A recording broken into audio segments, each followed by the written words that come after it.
सारे संसार को प्रभावित करने वाले आभा के स्रोत और ऊर्जा के स्रोत यही तो हैं भगवान सूर्यदेव। और यही सूर्यदेव हमारे जीवन पर, आपके जीवन पर प्रभावित हो रहे हैं, प्रकाशित कर रहे हैं आपके एकादश भाव को, जो कि आपका लाभ का भाव है। लाभ के भाव पर सूर्य का आना एक ऐसा गोचर माना जाएगा जो आपके जीवन में एक लाभ के अवसर को प्रदान करने वाला है। विशेष आपको ये जानना है कि आपके लगन के ही मालिक हो गए हैं। यदि आप सिंह लग्न के हैं, इसे लग्न के आधार पर देखिए, सटीकता ज़्यादा बैठेगी, अन्यथा आप इसे सिंह राशि के अनुसार तो देख ही सकते हैं। आइए क्रम बाई क्रम प्रारंभ करते हैं। सूर्य कहाँ पर विराजमान है, कहाँ पर इनकी दृष्टि पड़ रही है, और सबसे अहम बात किस भाव के ये मालिक हैं, और साथ में ऐसा कौन सा टेक्निक, कौन सा उपाय करके हम इस सूर्य से ज़्यादा अपनी इच्छाओं को पूर्ति करा पाएँ, अपने इनकम के सोर्स को बढ़ा पाएँ। एक एक करके सारी बातों पर चर्चा होगी, आप हमारे साथ बने रहें। सर्वप्रथम बात करते हैं, ये आपके एकादश भाव आपके 11वें भाव पर गए हैं। 11वां भाव वो स्थान हो गया जहां पर सूर्यदेव के जाते हैं, उस स्थान को प्रकाशमय बनाते हैं, उस स्थान को उजागर कर देते हैं, क्योंकि सूर्य में इतनी प्रकाश होती है कि जहां पर उनका ट्रांजिट होगा वो भाव अंधेरा नहीं रह सकता। तो आपका कहाँ है, आपके इनकम हाउस में। तो इनकम के एक अच्छे खासे सोर्स बन करके आपके जीवन पर ये आ रहे हैं। और यही नहीं, आपके जो भी इच्छाएं आपके जीवन में रह गई हैं, क्योंकि भूलना नहीं है कि यही सूर्यदेव एक राशि पर 1 माह तक रहते हैं। अब एक बार जहां इस भाव को छोड़ दिए, फिर अगले 1 साल में फिर यहीं पर आएंगे। तो इसलिए सबसे जानना है कि पूरे 1 साल में ये सूर्यदेव यहाँ पर आए हैं तो हमारी इच्छाओं को पूर्ति करने के लिए आए हैं, क्योंकि इच्छाओं की पूर्ति के भाव पर यहाँ पर आए हुए हैं। किसी भी प्रकार से आपके जीवन में लाभ की प्राप्ति, आप चाहते हैं कि मेरे कर्मों का परिणाम मुझे नहीं मिल रहा है, आप ये सोच रहे हैं कि मैंने बहुत प्रयास किया परंतु मुझे उसके तुलनात्मक रूप से मुझे लाभ नहीं मिल रहा है, चाहे किसी भी क्षेत्र से हो सकता है आपके पैसे के लाभ, पारिवारिक लाभ, बिजनेस में लाभ, या फिर आपके कैरियर में किसी भी क्षेत्र में जो भी आप कार्य करते हैं उसमें यदि आपको इनकम नहीं हो रहा है, तो यहाँ पर सूर्यदेव 1 महीने तक रहेंगे, वो इनकम के सोर्स को बढ़ाएंगे। इतना ध्यान रखिएगा। सूर्य चूंकि ऊर्जा के स्रोत है, इसलिए आपको ऊर्जा बना करके रखना है। इस टाइम पर धैर्य नहीं खोना है। धीरज धर्म मित्र अरुणारी, आपद काल परख यही चारी। आप अपने धीरज न खोइए, सूर्य देवता आपके जीवन में उन्नति के मार्ग को प्रशस्त करने के लिए यहाँ पर उपस्थित हुए हैं। अब समझते हैं कहाँ पर इनकी दृष्टियाँ जा रही हैं। तो सूर्यदेव अपने जहाँ पर होते हैं वहाँ से 7वीं दृष्टि को देखते हैं। 1 2 3 4 5 6 7, 7वीं दृष्टि वो स्थान हो गया जो पंचम भाव है। पंचम भाव आपकी भावनाओं को केंद्रित करने का भाव हो गया, आपकी शिक्षा हो गई, आपके मन मस्तिष्क का भाव हो गया पंचम भाव। इस भाव पर सूर्यदेव जब आ रहे हैं तो उजागर करेंगे ना भाई। यदि किसी प्रकार से हमें लगता है कि हमारे निर्णयों का सही प्रतिफल नहीं मिल रहा है, तो सूर्यदेव यहाँ पर आ गए हैं आपके निर्णय का प्रतिफल देने के लिए। सूर्यदेव यहाँ पर आ गए हैं, आपकी जो कोशिशें हैं उन कोशिशों को एक अच्छा मुकाम देने के लिए सूर्यदेव आए हुए हैं। संतान संबंधी यदि कोई चिंता चल रही है, क्योंकि पंचम भाव आपके संतान होते हैं, तो संतान संबंधी चिंताओं से भी मुक्ति। यदि ऑलरेडी संतान होने में प्रॉब्लम है तो वहाँ पर भी एक अच्छे खासे एडवांटेज देखने को मिल सकते हैं, संतान में ग्रोथ देखने को मिल सकता है। अब यही भाव हमारा एजुकेशन है, हमारी शिक्षा है, स्वयं की शिक्षा। तो हमारे शिक्षा में बढ़ोतरी करने के लिए सूर्यदेव का यहाँ रोशनी। देखिए ध्यान दीजिएगा, सूर्यदेव पूर्व से उदय होते हैं, आप सब जानते हैं, और जैसे ही उदय होते हैं उनका एक फोकस, एक लाइट हमारी पृथ्वी पर पड़ता है। ठीक इसी प्रकार से सूर्यदेव, आप ये मानिए कि आपके राशि से, आपके लगन से एकादश में है, यहाँ से इनका फोकस सीधा आ रहा है आपके पंचम पर। पंचम भाव को उजागर करेंगे ना भाई। पंचम भाव आपके निर्णयों का प्रतिफल देने वाला, शेयर मार्केट का लाभ देने वाला। हालांकि वहाँ पर शेयर मार्केट में आप कोई भी पैसा लगाने से पहले अपनी कुंडली का विश्लेषण किसी अच्छे ज्योतिषी से जरूर करवाएं, ताकि वहाँ से आपको लाभ मिल सके। आपके एजुकेशन किसी भी प्रकार से आप एजुकेशन ले रहे हैं, मायने नहीं रखता आपका एज कौन सा है, आपकी उम्र कौन सी है, हम किसी भी चीज़ में हम एजुकेटेड रहें, ये हमारा सर्वप्रथम पहला प्रयास होना चाहिए। साक्षर बनना अनुकूल होता है। तो यहाँ सूर्यदेव आपको साक्षर बनाने आ रहे हैं।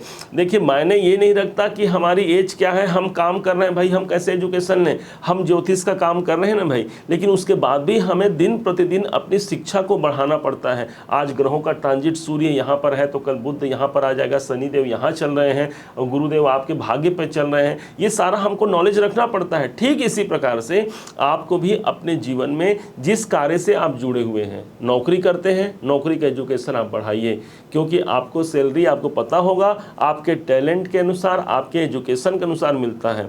आपका बिजनेस यदि ग्रोथ नहीं कर रहा है तो देखिए, पढ़िए, समझिए, अपने से बड़े लोगों को देखना है, समझना है वो लोग कैसे कार्य करते हैं, और उसके द्वारा उसके अनुसार फिर आप अपने एजुकेशन को मेंटेन कीजिए। देखिए सूर्यदेव आपको वही कार्य सिखाने के लिए आए हैं। सूर्यदेव तो भाई ज्ञान के कारक ही हो गए, हनुमान जी महाराज को भी इन्हें सूर्यदेव ने ही ज्ञान शिक्षा दिया था, तो इतने इंपॉर्टेंट हो गए हैं सूर्यदेव। अब यहाँ पर जब आएंगे आपके मनोरंजन के साधनों को भी बढ़ाएंगे, तो मनोरंजन की दुनिया में अच्छा खासा इस समय पर सूर्य की दृष्टि है। तो जो लोग विज्ञान टेक्नोलॉजी से जुड़े हैं, कंप्यूटर से जुड़े हैं, लैपटॉप, मोबाइल और मल्टीमीडिया से जुड़े हुए हैं, फिल्म इंडस्ट्री से जुड़े हुए हैं, इन सबको यहाँ पर अच्छे खासे एडवांटेज देखने को मिलेंगे। सूर्य की दृष्टि यहाँ पर आ रही है। अब यही आपका प्रारब्ध का भाव है। प्रारब्ध मतलब वो हो गया, एक तो पुरुषार्थ हो गया, दूसरा प्रारब्ध। प्रारब्ध मतलब कि जो हमने पास्ट लाइफ में किया था, जो पिछले जन्म में हमने कर्म किया था।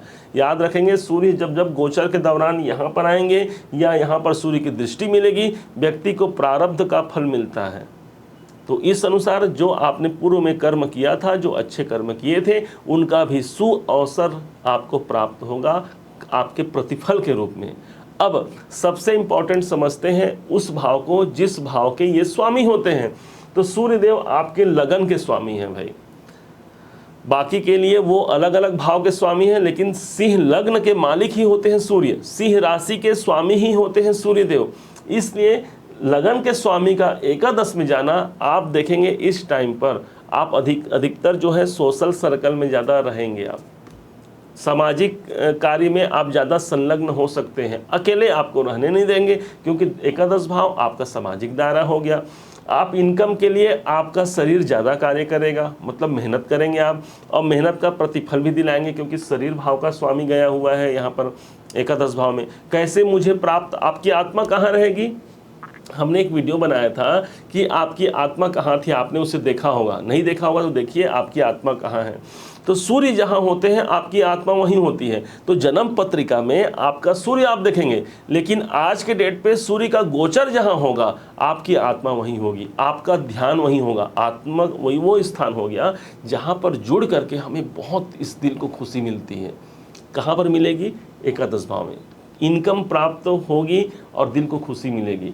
हमारी इच्छाएं पूर्ति, कैसे हमारी इच्छाएं पूरी हों, इस पर आपकी आत्मा लगी रहेगी, आपका मेहनत लगे रहेगा। माना जाएगा जहां हमारी आत्मा होगी वहीं हमको सबसे ज़्यादा प्रेम होता है, और जहां प्रेम होगा वहां कर्म होगा, और जहां कर्म होगा तो कर्म ही पूजा है। मानो आपने सूर्य की पूजा कर ली और आपको इनकम के रूप में हर कुछ प्राप्त हो गया। यही वो भाव हो गया। यदि लगन का स्वामी सूर्य एकादश में चले जाए तो इनकम प्राप्ति के लिए, इच्छाओं की पूर्ति के लिए हमारा कॉन्फिडेंस बढ़ जाता है। सूर्य स्वयं कॉन्फिडेंस के कारक माने गए हैं। तो ये अनुकूल हुआ ना भाई। अभी तक ये दशम में चल रहे थे, आपके कैरियर पे चल रहे थे, परंतु अभी इनकम आ गया। कैरियर वो स्थान हो गया कि हमने कर्म किया, हमें प्राप्त हुआ कि नहीं हुआ ये कौन बताएगा? एकादश भाव बताएगा। लेकिन कर्म भाव के मतलब कर्म भाव को छोड़ करके जैसे सूर्यदेव एकादश भाव में चलते हैं, यहाँ पर सिर्फ और सिर्फ इनकम की बात हो रही है, लाभ की बात हो रही है। भूलना नहीं है, ये सूर्य जिसके घर पे गए हैं, ध्यान दीजिएगा, ये सूर्य जिनके घर पे गए हैं वो बुध की राशि मिथुन है। मिथुन 1, 2, 3, मेष, वृषभ, मिथुन। मिथुन के स्वामी हो गए बुध देव। अब ये बुध की राशि सूर्य के मित्र की राशि है। जब कोई ग्रह अपने मित्र के राशि पर पहुंच जाए, आप सोचिए जरा, आप यदि अपने मित्र के घर पर पहुंचेंगे कितना आपको सहजता और सरलता महसूस होगा, आप अपने आप को कितना अच्छा महसूस करेंगे, खुल करके कार्य कर पाएंगे। सेम यही स्थिति यहाँ पर सूर्य के साथ है, जो कि हमारे शरीर के, हमारे कॉन्फिडेंस के, हमारे व्यक्तित्व के कारक हैं। जब व्यक्तित्व के कारक सूर्य को स्वतंत्रता मिलेगी तो हमारे जीवन में स्वतंत्रता कैसे नहीं मिलेगी। अब जहाँ यहाँ पर सूर्य जाएंगे तो लगन के स्वामी तो यहाँ पर ही हैं। अब ध्यान दीजिएगा उस पॉइंट को जहाँ पर बुध भी यहाँ पर आ जाएंगे। 24 जून 2023 का वो दिन होगा जब बुध यहाँ पर छोड़ करके बुध भी यहाँ पर संचार कर जाएंगे, जो कि इनकी स्वयं की राशि है। और कब तक रहेंगे? तो 8 जुलाई 2023 तक रहेंगे। मतलब सूर्य के साथ पर यहाँ पर बुध देवता भी उपस्थित हो गए। जो कि आपस में बना दिए बुधादित्य नाम का राजयोग। भाई लग्नेश के साथ बुध भी मिल गया, अब आपको इसी सूर्य के साथ बुध के भी एडवांटेज देखने को मिलेंगे। तो बुध क्या करेगा भाई, देखना है, बुध आपके धन भवन के मालिक है, तो धन भवन के मालिक का एकादश में जाना, वो भी आपके लग्नेश के साथ, मेरा मानना है कि सबसे अच्छा आर्थिक स्रोत का एक कारण बन सकता है। आर्थिक रूप से आपको संपन्न बनाएगा। किसी प्रकार से अगर पुराने धन संबंधी कोई समस्याएं हैं उसे यहाँ पर मैनेज करने की स्थिति बन जाएगी। कुटुंब में किसी प्रकार से यदि वाद विवाद की स्थिति है, कोई पारिवारिक कलह चल रहा है, उसे भी यहाँ पर आकर के बुध यहाँ पर लाभ के रूप में परिणित करेंगे। वाणी के कारक बुध होते हैं और आपके वाणी भाव के स्वामी हैं। यही जब सूर्य के साथ में हो जाएंगे तो आपके वाणी से ही, आपके बातों से ही लाभ प्राप्त होगा। यहाँ से जो आपके कैरियर में ग्रोथ देने की बात तो यहाँ पर हो ही गई। तो अब यही समझना है, सूर्य बुध दोनों की युति है, एक अच्छा खासा एडवांटेज। अब कैसे इस प्रभाव को और ज़्यादा जागृत कर लिया जाए, आपको चाहिए कि भगवान सूर्य को और बुध को दोनों को एक साथ आप मैनेज करना है इस टाइम पर। सूर्य को तो पूरे महीने भर और बुध को 24 से लेकर 8 जुलाई तक अधिक इनकम प्राप्ति के लिए, क्योंकि आपके धनेश है। तो सूर्य के लिए मन माना गया है कि सूर्य को भानु प्रिय नमस्कार, भगवान सूर्य को आप जल अभिषेक कर सकते हैं या फिर सिर्फ भगवान सूर्य को प्रणाम कर सकते हैं। भूलना नहीं है, आपके लगन के मालिक हैं, आपके राशि के स्वामी हैं सूर्य, इसलिए विलंब तक सोना आपके लाभ में वृद्धि के बजाय कमी कर सकता है। इसलिए जल्दी उठने का प्रयास किए, जल्दी सोवे, जल्दी उठे, जो सोचे वो होवे, ऐसा कहावत है हमारे बड़े बुजुर्गों का। तो यहाँ पर वो कीजिए भाई, भगवान सूर्य को प्रणाम कीजिए। 12 आदित्य नाम आपको आता है तो उस नाम का स्मरण करके भगवान सूर्य को प्रणाम कीजिए। गायत्री मंत्रों का जाप कर सकते हैं सूर्य को और बलिष्ठ बनाने के लिए। जो अच्छे हमारे ग्रह होते हैं उसे बलिष्ठ बनाना पड़ता है। भगवान बुद्ध को अनुकूल बनाने के लिए इस टाइम पर आपको जो आपके घर में जो पेड़ पौधे हैं, इन पेड़ पौधों को पानी देना आपके लिए सबसे अच्छा हो सकता है। हमारे पास तो जुबान होती है, हम अपनी जुबान से किसी को प्यास लगे तो पानी मांग लें, लेकिन पेड़ पौधों के पास कोई भाषा नहीं होती। उनको देख करके यदि हमारे मन में दया की भावना आ गई, उनको यदि हमने जल सिंचन कर दिया, तो यकीन मानिए आपके जीवन में ये आपके धनेश और लाभेश दोनों हैं। आपके जीवन में धन लाभ और आपकी इच्छाओं की पूर्ति का एक अच्छा खासा सोर्स यहाँ पर बुध ला करके आपके जीवन पे भर देंगे। उम्मीद करता हूँ कि आप सभी सिंह राशि सिंह लगन के भाई बहन इसे समझ पाए होंगे। यदि आपने इसे समझा है, जाना है, मेरे समझाने के प्रयास को यदि आपने सार्थक माना है, तो हर बार की भांति अपना लाइक और कमेंट करना मत भूलिएगा। आपके लाइक और कमेंट के ही बल से हम प्रयास करते हैं कि और अच्छा कार्य कर पाएँ। और हाँ, यदि अभी तक आपने इस चैनल को सब्सक्राइब नहीं किया है तो सब्सक्राइब कीजिएगा। ऐसे ही ज्ञानवर्धक वीडियो आपके समक्ष लेकर के हम आते ही रहते हैं। पुनः एक बार फिर आप सभी का दिवस मंगलमय हो, इन्हीं शुभकामनाओं के साथ। जय श्री राम।